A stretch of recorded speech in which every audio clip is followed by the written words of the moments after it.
제가 로마를 여행할 기회가 있었어요. 그때 그 로마 여행을 잠깐 했는데 거기에서 여러 군데의 그 유명한 유적들을 볼 기회가 있었습니다. 근데 거기서 가장 기억에 남는 것이요, 베드로 성당 안에 있었던 한 조각품이었습니다. 조각품, 피에타 상이었는데요. 여러분이 그 안에 들어가 보시면 성당 안 초입의 우편에 세워져 있는 동상입니다.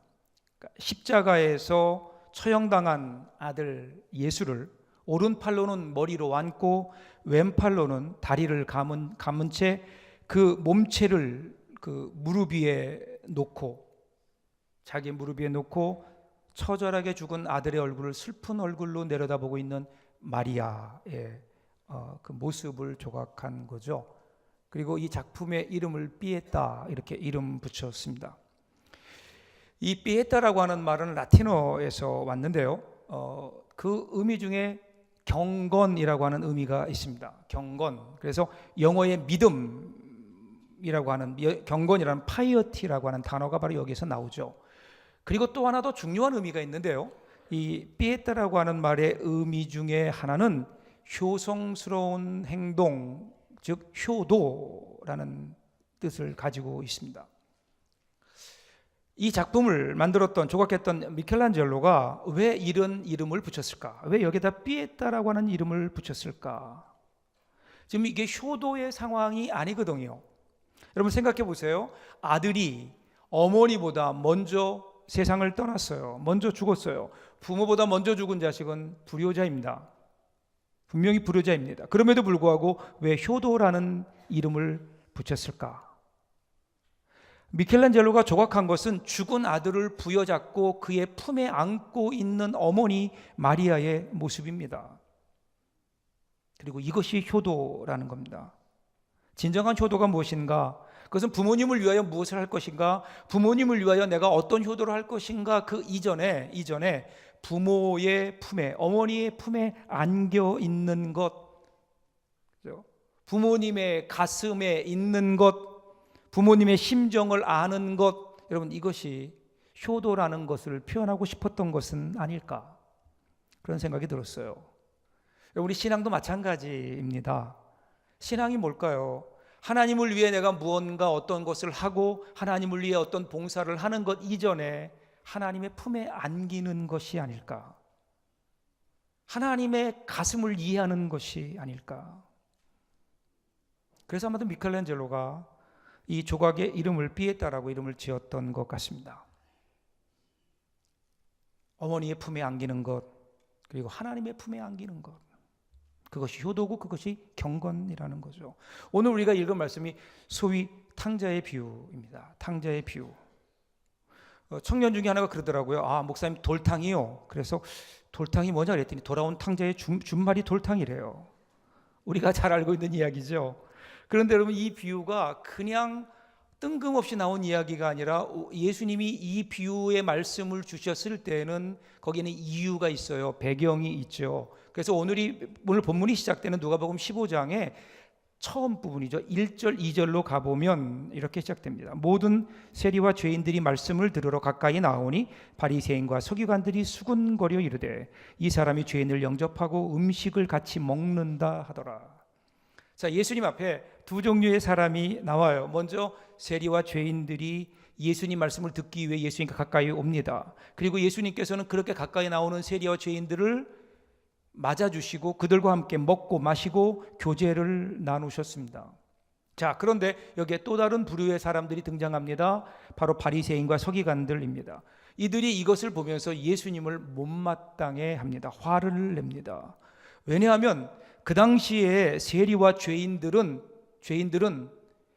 교제권에서 배제되어 있었거든요. 그들과 교제한다고 하는 것 자체가 사실은 그들이 알고 있는 율법에서 금하는 것이고, 그리고 그렇게 하는 것만으로도 그들은 부정하다 이렇게 생각했습니다. 그런데 예수님은 그들과 더불어 함께 먹고 마시고 교제를 나누시거든요. 그래서 그들을 향하여 어떻게 그럴 수 있습니까? 라고 예수님을 향하여 도전하는 거예요. 그리고 이 도전에 대해서 주시는 예수님의 대답이 바로 오늘 본문에 나오는 이야기입니다. 오늘 비유. 세 가지 비유 중에 마지막에 나오는 비유죠. 어떻게 시작됩니까? 11절부터 보시면요, 또 이르시되 어떤 사람에게 두 아들이 있는데 그 둘째가 아버지에게 말하되 아버지여 재산 중에서 내게 돌아올 분깃을 내게 주소서 하는지라. 아버지가 그 살림을 각각 나누어 주었더니 그 며칠이 안 되어 둘째 아들이 재물을 다 모아가지고 먼 나라에 가 거기서 허랑방탕하여 그 재산을 낭비하더니. 자, 세 사람이 등장해요. 아버지와 두 아들, 그저 편안하게 평탄하게 살고 있었는데 어느 날 둘째 아들로부터 문제가 시작됩니다. 둘째 아들이 아버지에게 와서 아버지 재산을 나에게 나누어 주십시오, 이 얘기입니다. 황당한 요구입니다. 그 당시의 문화로는 도저히 있을 수 없는 이야기입니다. 살아있는 아버지에게 유산을 달라고 하는 것은요, 쉽게 말씀드리면 아버지를 죽은 것처럼 여기는 겁니다. 그러니까 죽은 셈 치고 살 만큼 사셨잖아요. 너무 오래 사셨습니다. 이제는 죽었다 치고 그만 살았다 치고 자기에게 재산을 나누어 달라는 겁니다. 이것은 아버지를 향한 최고의 불효입니다.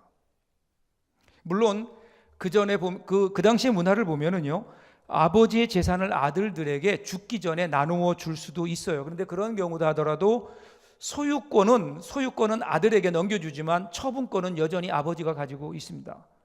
자기 이름으로 된 재산이다 하더라도 아버지가 세상을 떠나기 전에는 자기 마음대로 임의대로 처분할 수가 없지요.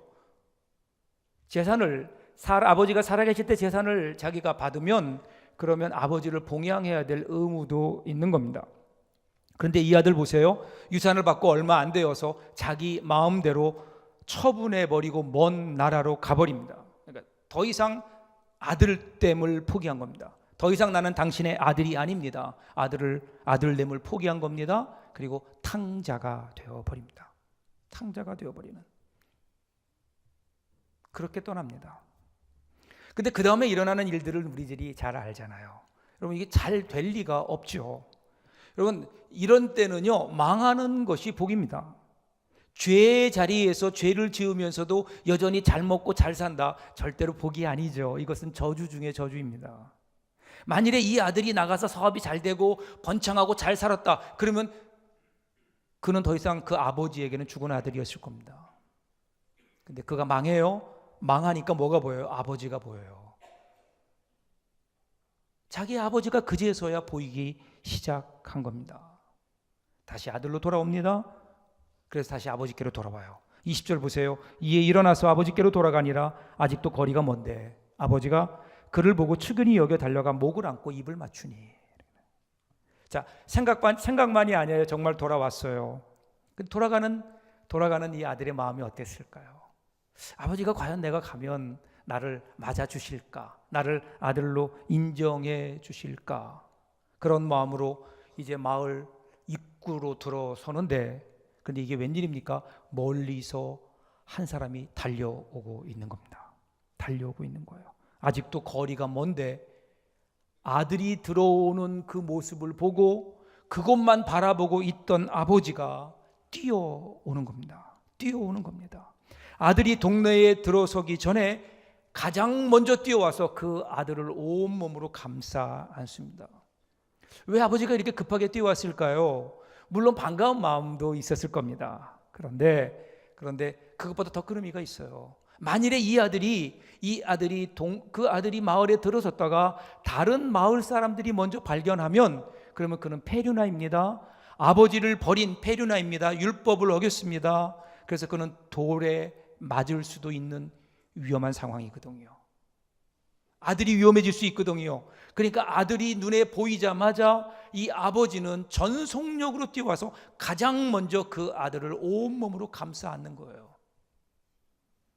아들로 인정하는 겁니다. 너는 내 아들이다, 그거죠. 그리고 동네 사람들을 향하여 내 아들이다, 다른 생각하지 마라, 헛된 생각하지 마라, 내 아들이다, 해하지 마라, 온몸으로 감싸 안는 아버지의 사랑을 봅니다.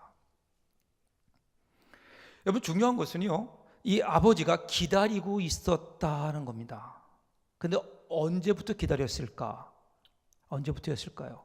아들이 나간 그날부터 아버지는 기다리고 있습니다. 아들이 오기만 기다리고 있다가 아직도 거리가 먼데 아버지의 눈에는 그 돌아오는 아들이 보이는 거예요. 그래서 뛰어나갑니다. 그를 온몸으로 감싸 안습니다. 그리고 뭐라고 해요? 22절부터 보시면 아버지는 종들에게 이르되 제일 좋은 옷을 내어다가 입히고 손에 가락지를 끼우고 발에 신을 신기라. 그리고 살찐 송아지를 끌어다가 잡으라. 우리가 먹고 즐기자. 이 내 아들은 죽었다가 다시 살아났으며 내가 잃었다가 다시 얻었노라 하니 그들이 즐거워하더라.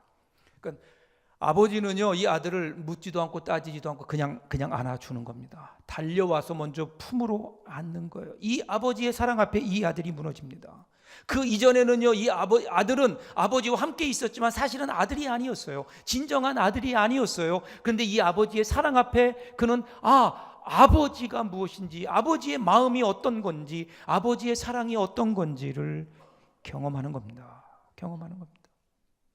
이 아들은요, 나는 아버지를 떠나왔다고 생각했어요. 그런데 아버지는 한 번도 아버지의 마음에서 아들을 떠나보낸 적이 없었어요. 여전히 가슴 아픈 아들이었습니다. 이것을 아는 거예요. 이제야 아는 거예요. 지금까지는 모르고 살았어요. 아버지의 품에 안기니까 아들이 무엇인지, 아버지의 마음이 어떤 건지를 깨닫는 겁니다. 이제 돌아와 아버지의 아들이 됩니다. 보통 얘기가 여기서 우리가 끝나죠. 그리고 이 아들이 회개해서 그 다음부터 좋은 아들이 되어서 아버지랑 행복하게 잘 살았다, 이렇게 보통 끝나는데, 그런데 오늘 비유는 여기서 끝나지 않네요. 2부가 시작됩니다. 2막이 시작됩니다. 25절부터 보시면 또 다른 아들이 등장해요. 큰 아들입니다. 자, 이 큰 아들이 밭에서 일을 하다가 집에 돌아왔는데, 돌아와 보니까 집안 분위기가 떠들썩해요. 무슨 일이 있느냐라고 물으니까 종들이 대답하기를, 떠나갔던 당신의 아들이, 당신의 그 동생이 돌아와서 그 동생이 돌아온 것을 너무 기뻐해서 아버지가 당신의 아버지가 잔치를 베풀었는데, 그 잔치가 보통 잔치가 아니라 송아지를 잡아서 온 마을 사람들이 모여서 잔치하고 있다, 그런 겁니다. 다 기쁨 가운데 있는데 여기에서 이 아들이 힘이 노합니다. 화를 냅니다. 온 집안이 다 잔치 분위기인데 이 아들의 마음만 초상집입니다. 화를 내며 들어가기를 거부합니다. 아버지가 나옵니다. 아버지가 나와서 그에게 간청합니다. 함께 들어가자고. 그럼에도 불구하고 그는 그것을 거부하고 그의 분노는 식지 않습니다. 29절 30절 보세요. 뭐라고 얘기합니까? 아버지께 대답하여 이르되 내가 여러 해 아버지를 섬겨 명을 어김이 없거늘 내게는 염소 새끼라도 주어 나와 내 벗으로 즐기게 하신 일이 없더니 아버지의 살림을 창녀들과 함께 삼켜버린 이 아들이 돌아오매 이를 위하여 살찐 송아지를 잡으셨나이다. 여러분, 여기 29절에 나오는 대로 내가 아버지를 섬겼다, 여러 해 동안 아버지를 섬겼다라고 얘기할 때 이 단어가요 둘리오라고 하는 단어입니다. 둘리오라고 하는 단어, 이 단어와 같은 의미의 단어가 있는데요, 그것이 둘로스라고 하는 단어입니다. 종입니다.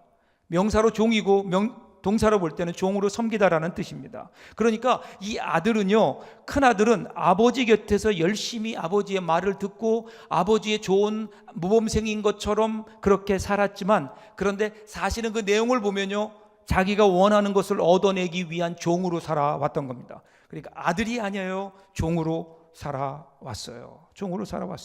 아버지의 마음을 알고 아버지의 사랑을 알고 아버지의 은혜에 감사해서 그래서 아버지에게 순종하며 살고 있던 것이 아니라 자기가 원하는 어떤 것을 얻어내기 위해서 포장된 섬김이었던 거죠. 포장된 섬김. 그렇다면 여러분, 아버지의 마음을 알지 못한 채 아버지의 곁을 떠나서 재산을 팔고 자기 마음대로 호랑방탕하게 살았던 둘째나, 아버지 곁에는 있었지만 여전히 아버지의 마음을 헤아리지 못하고 단지 아버지의 소유가 탐이 나서 열심을 부렸던 첫째와 다를 것이 뭐가 있을까요? 둘 다 탕자입니다.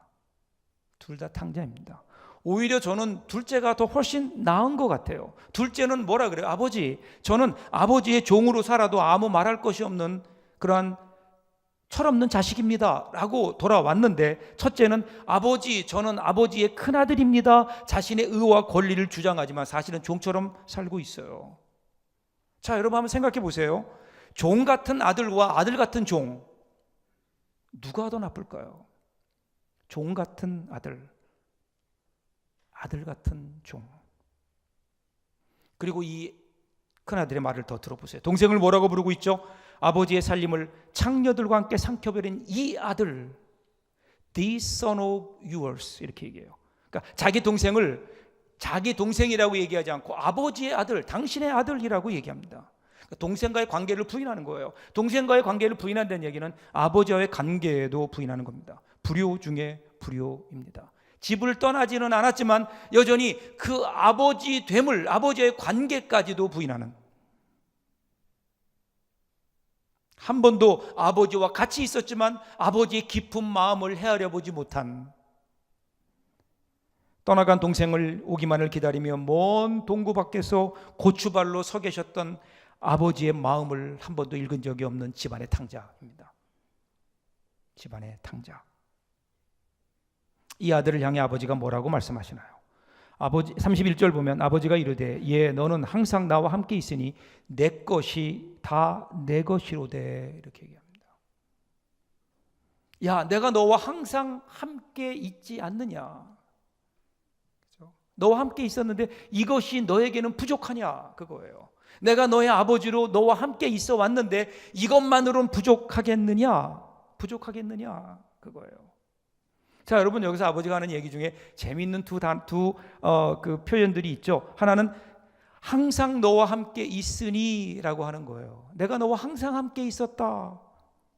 그 다음에 또 하나는요, 그러니까 내 것이 다 네 것이 아니겠느냐라는 거예요. 여러분, 어느 쪽이 더 마음에 드십니까? 항상 함께 있는 아버지, 내가 너와 항상 함께 있겠다라고 하는 그 말과 내 것이 네 것이다, 어느 게 더 여러분 마음에 드세요? 대답하기 어려우시죠? 토마스 왓슨이라고 하는 설교자가 이런 주목할 만한 발언을 했어요.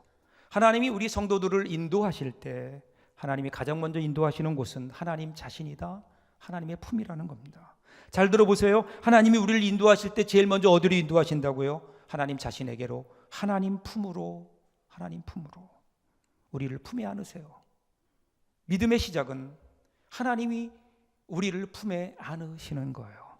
거기에서 우리의 새로운 신앙인의 삶이 시작되는 겁니다. 이것이 하나님의 은혜입니다. 그러니까 여러분, 우리가 예수 믿는다고 할 때, 하나님의 인도함을 받는다고 할 때, 내가 원하는 것을 얻느냐 못 얻느냐 하는 것은 그 다음 문제예요. 내가 어떤 지금 축복을 누리고 있느냐, 내가 어떤 기도의 응답을 받았느냐, 이것은 2차적인 문제라는 거예요. 우리 신앙에 가장 중요한 것은 내가 지금 하나님 품 안에 있느냐, 내가 하나님을 경험하고 있느냐, 내가 하나님을 만나고 있느냐, 그 하나님의 품 안에 내가 거하고 있느냐 하는 거예요. 내가 주님 품 안에 거할 수 있다.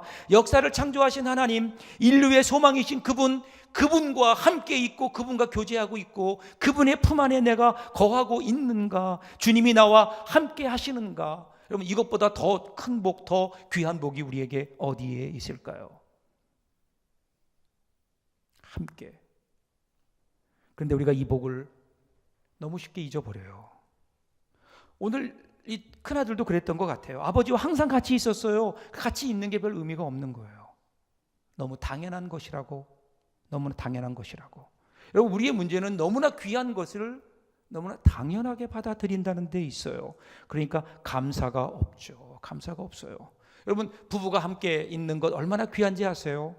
부부가 함께 있는 것만큼 큰 복이 어디에 있을까요? 그런데 오래 살다 보면 익숙해지고 그것이 당연한 것처럼 되어버립니다. 서로의 소중함을 모릅니다. 언제 알게 되는 줄 아세요? 빈자리가 있을 때 알아요. 멀리 여행을 가거나 아니면 무덤 앞에 홀로 서야, 그래야 함께 있었던 것이 얼마나 큰 복인가를 절감하게 됩니다. 우리 신앙도 마찬가지 아닐까요? 우리가 하나님의 자녀라고요, 우리가 하나님을 아버지라고 부르는 것이, 우리가 기도할 때마다 하나님 아버지라고 부르는 것이 우리에게는 일상일지 모릅니다. 그것이 얼마나, 그래서 그것이 우리에게 감격이 되지 못하고 우리에게 마음속에 감동을 주지 못해요. 그냥 당연한 것처럼 생각해요. 당연한 거라고요? 여러분, 이 당연한 것, 이것을 이루기 위해서 예수님께서 우리를 위해 십자가에 못 박혀 죽으시고 우리의 죄를 용서하시고 우리를 하나님의 자녀로 삼아 주셨어요. 그러고 나서 우리에게 주어진 특권이 바로 하나님을 아버지라고 부를 수 있는 특권을 우리에게 주신 것인데, 근데 우리는 이 감동을 잃어버린 채, 우리를 위해 십자가에 죽어주신 예수님의 그 은혜는 우리들이 잊어버린 채 메마른 가슴으로 그냥 옆집 아저씨 부르듯 하나님을 그렇게 아버지라고 부르고 있는 것은 아닌가? 하나님을 아버지라고 부르는 일상의 은혜를 우리는 잊어버리고 있습니다. 당연한 것으로 여기다 보니 우리의 신앙의 감격이 사라지고 우리 신앙이 메마른 것 아닌지. 오늘 우리가 이 은혜를 혹시 놓치고 있는 것은 아닌가? 큰아들처럼. 자, 오늘 본문의 끝절인 32절 보면요, 아버지의 마지막 간절한 그 소원이 들어가 있습니다. 32절 보세요. 이 내 동생은 죽었다가 살아났으며 내가 잃었다가 얻었기로 우리가 즐거워하고 기뻐하는 것이 마땅하니라. 이렇게 이 얘기가 끝나요. 오늘 비유는 이렇게 끝납니다. 큰아들이 이 아버지의 권유를 듣고 잔치자리에 들어갔을까 안 들어갔을까? 이것을 예수님은 오픈해 놓으십니다. 결론 짓지 않으십니다. 왜 그럴까요? 왜 그럴까요? 아마도 어쩌면 예수님은 이 비유를 마치시면서 옆에서 그 이야기를 듣고 있던 바리새인과 서기관들에게 예수님의 눈길을 주셨을 거예요. 그들과 눈을 마주치셨을 겁니다. 그리고 너희 같으면 어찌 하겠느냐? 혹시 너희도 이와 같은 것 아니냐? 비유 속의 큰아들처럼 나 같은 탕자와 같은 세리와 창기들이, 죄인들이 예수 하나님 앞으로 돌아오는데 그것을 바라보며 기뻐하기는커녕 하나님의 마음을 헤아리기는커녕 오히려 자기의 의를 나타내면서 어떻게 저들이 하나님 앞에 돌아올 수 있냐고, 어떻게 저들과 교제하냐고 화를 내고 있던 그들, 그 바리새인들, 서기관들, 너희도 여기 있는 집안의 탕자와 같지는 않으냐? 혹시 예수님께서 그들에게 그런 메시지를 주시는 것은 아니올까요? 그리고 오늘 그 눈길을 오늘 우리에게 주십니다. 오늘 여러분 설교 제목이요, 누가복음 15장 33절입니다. 성경은 32절에서 끝납니다.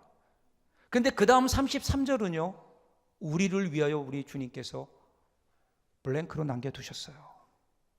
너희는 어떻게 살 것이냐? 오늘 우리에게 결단을 촉구하시는 겁니다. 너희는 과연 어떻게 살기를 원하느냐? 여러분들이 이 질문에 대답하고 33절을 여러분들이 쓰셔야 하는 겁니다. 쓰셔야 하는 겁니다. 혹시 나는 오늘 어떻게 살고 있는가? 17세기 네덜란드의 화가 중에 렘브란트라고 하는 분이 있죠. 렘브란트의 돌아온 탕자라는 명화가 있습니다. 이 그림을 잘 보면요, 그림을 한번 잘 보시기 바랍니다. 아버지, 서 있는 아버지, 그의 눈을 가만히 보면 눈이 짓물려 있습니다. 눈이 멀기까지 기다린 노인의 모습입니다. 여러분, 아들을 감싸고 있는 손도 보면은요, 두 손이 달라요. 한 손은 힘줄이 두드러진 남자의 손인 반면 다른 한 손은 매끈한 여자의 손입니다. 하나님의 공의와 사랑을 나타냅니다. 용서와 치유 그리고 회복이 있습니다. 그리고요, 그 앞에 안겨있는, 그 아버지에게 안겨있는 아들의 모습을 한번 보십시오. 발을 보세요. 샌들이 벗겨진 왼발은 상처투성이입니다. 오른발은 샌들을 신고 있긴 한데 다 망가져 있습니다. 아버지를 떠나 모든 것을 잃어버린 자의 모습입니다. 그 아들의 머리를 보세요. 죄수와 같이 삭발한 머리는 자신이 죄인임을 나타내주고 있습니다. 그가 그런 모습으로 아버지 품 안에서 하염없이 흐느끼고 있는 아들의 모습, 돌아온 탕자입니다. 그런 아버지 품 안에서 비로소 다시 아들로 태어났죠. 그리고 여러분, 시선을 조금 오른쪽으로 옮겨보시면 아버지와 빼어 닮은, 수염조차 닮은 붉은색 겉옷을 두르고 서 있는 큰아들의 모습이 보입니다. 보이시죠? 경직된 표정으로 두 사람을 묵묵히 지켜봅니다. 그런데 큰아들은 거기에서 거리를 두고 떨어져 있습니다. 그 시선은요, 높은 곳에서 낮은 곳으로 내려다보고 있습니다. 얼굴에는 전혀 기쁨도 없고 감격도 없고 오히려 불만 가득한 비판자의 모습으로 서 있습니다. 예수님은 여러분에게 물으십니다. 여러분의 자리는 어디인지. 우리가 신앙생활하면서 과연 우리의 자리는 어디에 있는지. 여러분, 하나님의 품 안에 안 계셨나요? 언제부터인지 우리의 가슴이 메말라져 있어요. 신앙생활은 열심히 하는 것 같은데, 뭔가 봉사도 하고 신앙생활에도 익숙해지고 열심히 있는 것 같은데, 세월은 흘러가는 것 같은데, 신앙의 연륜도 쌓여가는 것 같은데, 그런데 기쁨이 없고 불평과 원망만 내 안에 가득해요. 왜 그럴까요? 하나님의 품을 떠나 있어서 그래요. 그러다 보니 당연히 기뻐해야 될, 하나님이 기뻐하시는 그 일조차도 나에게는 기쁨이 되지 않는, 하나님의 품을 떠나 있는 메마르고 삭막한 우리의 가슴은 아닌지. 우리는 큰아들입니다. 교회 나오면서 한 번도 우리는 하나님의 곁을 떠나지 않았다고 생각했지만, 어느 순간 보면 하나님의 품을 떠나 내 마음대로 내 생각대로 살아가고 있는 오늘 우리의 모습, 오늘 주님께서 우리에게 지적해 주시는 거예요. 혹시 너 큰아들 아니냐? 큰아들 아니냐? 오늘 이 질문 앞에 여러분들의 마음을 내어놓으십시오. 제발 나갔든 집에 있든 하나님의 품에 한번 안겨보십시오. 오늘 주님께서 팔을 벌리시고 여러분들 기다리십니다. 이 주님의 품에 안기는 오늘 이 귀한 시간 될 수 있기를 주님의 이름으로 축복합니다. 기도하겠습니다.